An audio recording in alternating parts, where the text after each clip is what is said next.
The porch still creaked like it remembered his wife gone 2 winters now, but it was another set of small hands that tugged at his coat buttons this morning.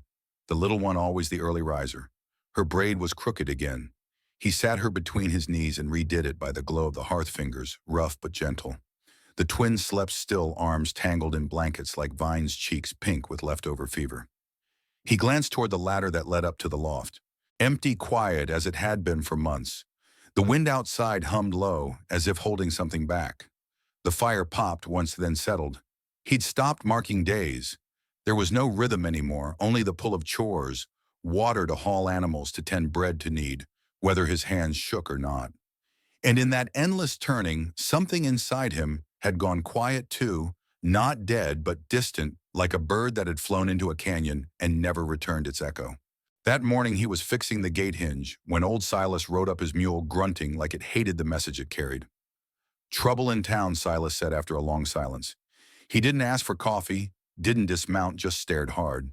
He stood brushing rust from his hands. "Speak plain." Silas looked at the girls playing in the mud, then back at the widower. "It's her." That one word cracked something between his ribs. He hadn't heard her name in a year. "She's still at her husband's family's ranch," Silas continued. "His brothers ain't good men. Gambling debts swallowed half their land. And yesterday one of them said something that turned my stomach." The widower waited. His jaw tightened. "They said they'd auction her off." Silas looked away when he said it. "She's your kin by marriage," he added softer.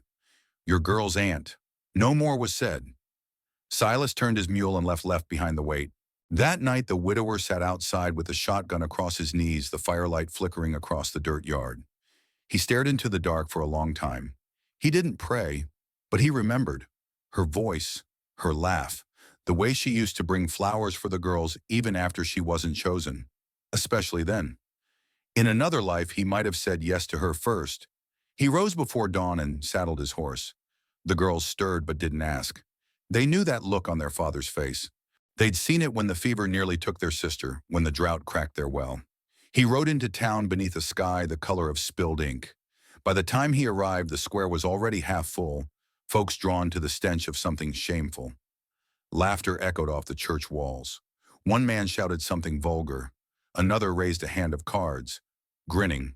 And in the center, beneath a crude wooden sign that read "Estate Sale," she stood. Phil, chin lowered, hair tucked under a shawl that couldn't hide the bruise on her jaw. A man read off debts like prices of cattle. The widower didn't speak, just dismounted, moved through the crowd like fog. People parted without knowing why. He reached the edge of the platform. The man holding the ledger laughed nervously. "Didn't know you were in the market." The widower looked up, straight into her eyes. She flinched, but only slightly. He didn't blink. How much that quiet, steady voice cut through the morning like a knife through frost. The man fumbled with his notes. "Well, she ain't exactly for sale. This is about clearing." "How much?" he said again. And this time no one moved. The ledger man shrugged, called out a number. "Too high." The widower paid it. Coins clinked like thunder. He held out a hand. She looked at it, not sure if it was pity or prison. Then she stepped down, took it. Not a word passed between them. Only the heat of her palm against his, dry and trembling. They rode in silence. She didn't ask where they were going. He didn't offer. The wind bit through their coats as the landscape blurred into gray hills and naked trees. He drove the wagon eyes forward. She sat beside him, arms wrapped tight, staring at the road like it could unravel everything that had just happened. When they reached the homestead, the girls came running. They stopped short when they saw her. She didn't smile, didn't wave, just stood still, waiting to be judged. But one of the girls, the one with the crooked braids, stepped forward, took her hand, and whispered something. She blinked hard. The widower led her to the barn. "You'll have your own space." He pointed to the loft. "Clean hay, folded blanket, small lantern. No one will touch you here." She didn't nod, just climbed the ladder and lay down with her back to the world. That night he sat by the fire. The girls asleep around him, limbs draped over quilts. The air smelled of ash and old apples. He poured himself a cup of coffee and stared at the ladder. Up there, a woman who once braided his daughter's hair, who had once brought him pears wrapped in handkerchiefs, who had once waited on a choice that never came. And now she was here because no one else wanted her. The coffee went cold in his hand. In the dark above, she lay with open eyes listening to the house breathe. She was free, and yet not. He had saved her, but not said why. She didn't know if she was a burden, a ghost, or something else entirely. But for the first time in months, she wasn't afraid to sleep, because the last voice she heard that day wasn't the man with the ledger. It was a little girl pulling her close, saying softly, "You smell like someone I remember." And somehow that felt like a door not quite locked. Something had begun, not with fire, but with warmth that might still grow. It was always colder in the loft. The boards whispered at night like they were remembering too much. She slept with her shawl wrapped tight, not for warmth, but for memory. The lantern burned low beside her, the same wick she'd lit every night since arriving. Some nights she forgot she was safe now. Other nights she forgot she wasn't a wife anymore. Most nights she remembered everything, and slept anyway. Downstairs she heard their rhythms, bare feet patting across wood spoons, tapping bowls, laughter too soft to sting. The children were kind. That made it worse. Kindness could unravel a person faster than cruelty. At least with cruelty, a body knew how to brace. She stayed quiet in the mornings, helped with the wash, churned the butter, hung clothes until her fingers stung. The girls watched her curious, but never too close. Except the youngest, she followed her like a shadow, silent attached. The others called her Birdie. She never corrected them. One afternoon, while boiling water, she heard him enter the kitchen. He moved like someone used to being unnoticed, didn't stomp, didn't announce, just appeared like weather. "I fixed the latch on your window." His voice had that same low gravity, like it wasn't asking for a response. She nodded, didn't meet his eyes, dried her hands slowly. "You don't need to do all this," he added. "The chores." She finally looked at him. "Not hard, not soft either. I need to do something." He didn't argue, just left the room with the same quiet he came in with. She watched the door long after it closed. Later that week, while pulling weeds from the edge of the garden, the youngest came to her with a bundle of string. "Will you show me how to make the corn husk dolls again?" she whispered. It was the first thing she'd asked of her. She blinked once, nodded, and sat with the girl on the step, weaving silence into something that almost felt like belonging. She had made dolls like this with her sister once.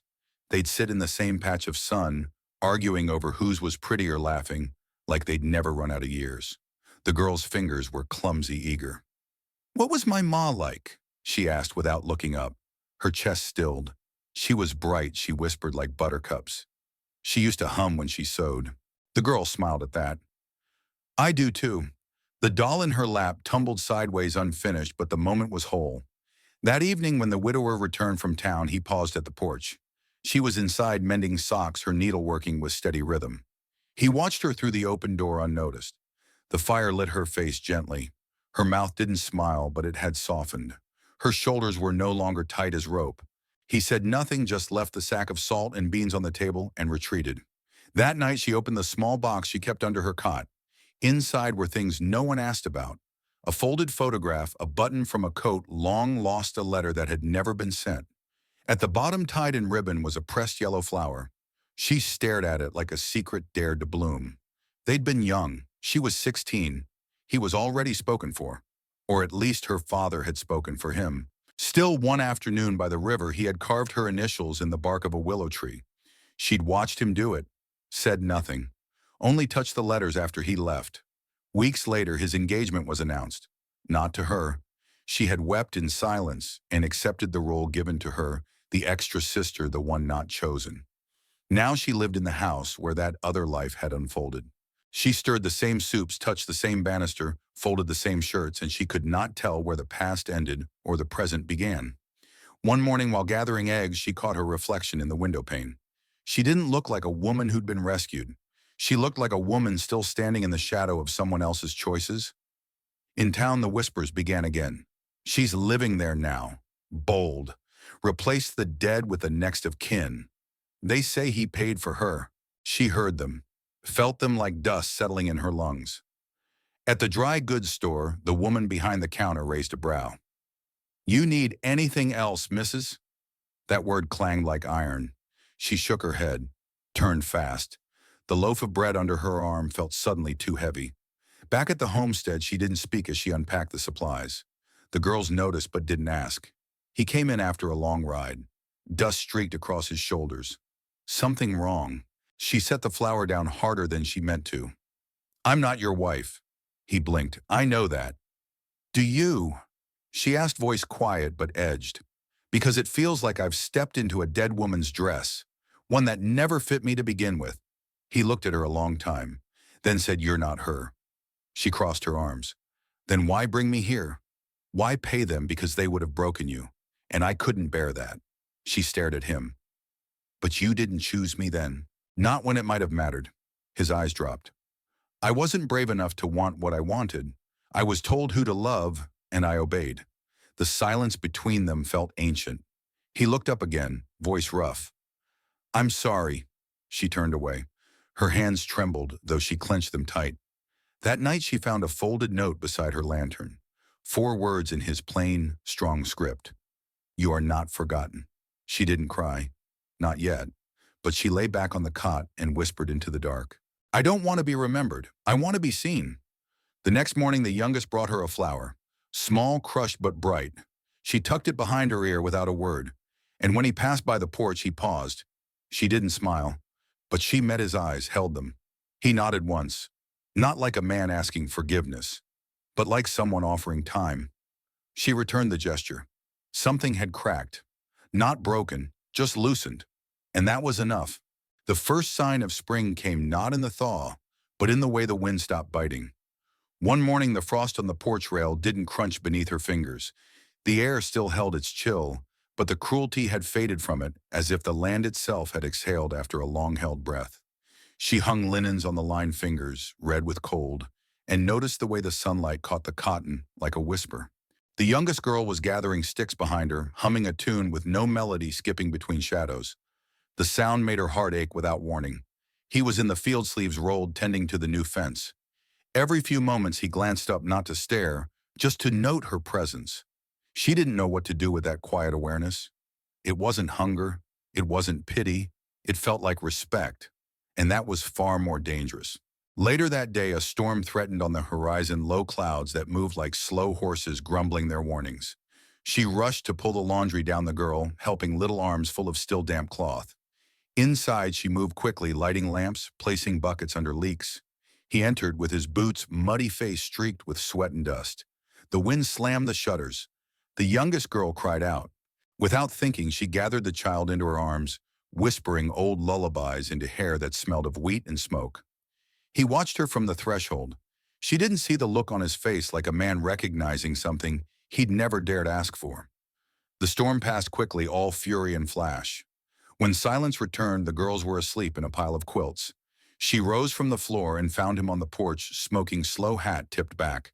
She stepped beside him, didn't sit, just stood in the hush. Thank you, he said, voice low. For what? For staying. The wind toyed with her skirt. I'm still not sure I was ever meant to leave. He turned to her. You did once. I didn't want to. Silence settled deep and clean. He nodded toward the side yard. I cleared a patch for a garden. Thought maybe you'd want something of your own. She looked out. Soil turned and ready. The first sign of something new. She blinked hard. That's kind of you. He shifted, suddenly unsure. You don't have to use it. She smiled then. Not big, but real. I think I will. That night she found the girl's old journal under the bed pages covered in childish script, and at the back a drawing stick figures a house, a woman with a flower in her hair, holding hands with 2 little girls. She closed it slowly. The next day she began planting. Carrots, potatoes, and some seeds she'd saved in a tin for years. She'd carried them across 2 states, 3 family deaths, and 1 bitter marriage. He brought her water from the well without being asked. Didn't speak, just left the bucket beside her and walked away. In the evenings, she sat with the girls reading from a tattered book of parables. They leaned against her like ivy, wordless and trusting. He would watch from the edge of the room, never intruding. But once she caught him mouthing the words she read. A week later, one of the girls fell ill. Feverish, trembling eyes wide with dreams she couldn't escape. The doctor lived miles away, roads too rough to ride fast. She never left the child's side. Damp cloths, cold water, whispered prayers, not for miracles, but for mercy. He brought firewood, tried to help, but she waved him off. Her hands steadied the small back. Her voice calmed the cries. "I've got her," she whispered. 3 days, 3 nights, and on the fourth morning the fever broke. The child slept, deep sweat drying on her brow. When she looked up, he was in the doorway, pale from lack of rest. She rose and crossed the room, arms trembling, and fell into him. It wasn't an embrace, it was a collapse. He caught her, held her there, neither of them speaking. She stepped back before her tears could stain his shirt. "I'm sorry," she whispered. He shook his head. "Don't be." That night she took her supper at the table, not by the hearth. The girls set a place for her without asking. He passed her the bread. Their fingers brushed and neither flinched. He told her stories of when the twins were born, how scared he'd been. She shared a tale of learning to swim in a freezing river, lungs full of laughter. They spoke until the candles burned low. Outside, the night carried on with its usual sounds. Owls whined, the rustle of creatures unseen. But inside, something had shifted. Later, he sat with her on the front steps, not too close, just near enough to feel each other breathe. She looked at him. "Do you miss her?" He didn't answer at first. Then every day she nodded. "I would want someone to miss me too when I'm gone." He turned to her, slowly. "I think someone would." She stared at the stars. "I used to think grief was a fire. But it's not. It's water. Cold, slow, and heavy. And you just keep swimming." He looked at her. "I think you've made it to shore." She laughed, startled by the sound of it. And for a long time they said nothing else. But when they stood, their hands brushed again. This time neither pulled away. A few nights later, she found a bundle wrapped in linen on her pillow. Inside was a small carving, a doll roughly shaped, but careful, with a flower etched on its chest. She held it like it might fall apart. In the morning, he was already at the fence, mending it again, always fixing what others let rot. She brought him water, said nothing, just stood beside him. "You ever think about leaving?" he asked, still looking at the nails. "I did," she answered. "But every time I looked back, I saw a life that never fit." He hammered once. "This one does." She looked out over the field, the girls playing near the tree line, their laughter a soft music. "I think it might." He straightened, faced her fully. The sky behind him was turning gold. "You were never second to me," he said, voice raw. "Just too far to reach. But I see you now." She met his gaze. "Then say it again when you're sure." He nodded. "I will." And she believed him. Because the bloom doesn't come in fire. It comes slow and sure. The summer brought gold to the prairie. Wheat bowed under its own weight. The garden bloomed soft and full, each row a quiet miracle. Inside the house, laughter came easier now. The girls ran barefoot through the tall grass, hair unbraided, sunburnt and wild. She moved through the home without hesitation now. Her hands knew the cupboards, her feet, the creaking boards. At night, she tucked the little ones in and kissed their foreheads like it was something she'd always done. Sometimes when she passed the mirror, she didn't flinch. She didn't see a ghost or a sister's shadow. She saw herself. He built her a bench beneath the willow tree, the one where initials had once been carved and weathered away. She sat there often, watching the sky paint itself in orange and lavender. But peace never stays long on the frontier. It rides in late and leaves before breakfast. The first warning came in the form of a letter, smudged ink, unfamiliar hand. She opened it at the table. He watched her face change, fill, pale. "My late husband's cousin," she said. "He's coming." Why, she looked up, eyes sharp. "He says I owe his family a debt that I left before my duty was finished." He took the letter, read it, then folded it once and set it near the stove. Neither of them spoke of it again that night, but the air was tighter between them, like a belt drawn too snug. 3 days later, the cousin arrived, not with lawyers or men, but with a smile that didn't reach his eyes and a saddlebag full of entitlement. He walked into town like someone who owned everything he saw. They met him near the church. She stood straight, hands folded. He stood beside her, quiet but unmovable. The cousin tipped his hat. "Didn't think you'd run so far just to play house again." She didn't blink. "You'll speak with respect or not at all." He grinned wider. "You still got that mouth on you." The widower stepped forward. "State your business." The man looked him up and down. "You the one who paid for her? What was the price again? Or was she just thrown in with the goats?" The street went quiet. Every door cracked just enough for eyes to peek through. He didn't raise his voice, just said, "Leave. Now." The cousin sneered. She's still family by name, which means she's got no right to be free of our claim. A judge was called, a hearing set in the church the next morning. That night the house was silent. She stood by the stove staring at nothing. I thought I was done being bought, she said. You were never bought, he replied. I was passed like a coin from one palm to another. He stepped closer. Not by me. I didn't bring you here to own you. She turned. Her voice was quiet but cut sharp. Then why did you? He took a breath because you were drowning, and I was too, and I thought maybe we could learn to breathe again together. She didn't answer, just walked past him to the porch. There under the stars, she whispered to herself, I am not a thing, I am not a thing. Morning came heavy. They gathered in the church, its pews full of curious, judgmental faces. The judge sat at the front, spectacles, low gavel idle. The cousin presented papers, witnesses, debts, records of her stay, the date her husband died, the inheritance she abandoned. Then she stood. I was a wife, a good one. I buried him with my own hands. And then his brothers tried to sell me like a mule. That's not family, that's survival. And I survived. Whispers stirred the air. The judge cleared his throat. And what of the man who brought you here? She turned toward the widower. He gave me safety without chains. He gave me choice. That's more than any of them ever did. The judge nodded slowly. And your claim, sir? He asked the widower. He stepped forward, met every eye in the room. She is not mine. I have no claim to her. I simply opened the door when the world tried to burn her down. Silence. Then the youngest girl's voice rose from the pews. She stayed when I was sick. She sang to me. That means something. The judge leaned back, tapped his gavel once. This woman owes no one. The matter is closed. The cousin growled something under his breath. But no one moved. No one helped him pack. No one met his gaze as he stormed out of town. Later, she stood in the church alone. The dust danced in the light. Her hands trembled. He found her there. You were brave. She turned. Her voice was a whisper. I'm so tired of fighting. He reached into his coat, pulled out something small. A wooden ring. Rough. Whittled by hand. The kind a man carves when he's got nothing but time and hope. He held it out, eyes steady. I'm not asking to fix you. I'm asking to walk beside you as long as you'll let me. She stared at it at him, then took. It slipped it on her finger like it had always belonged. I'm not a wife anymore, she said. No, he said softly. You're something more. At dusk, the girls ran through the meadow giggling as they chased butterflies. She sat on the porch with her head on his shoulder, hands folded in her lap. Not out of duty, not out of need, out of choice.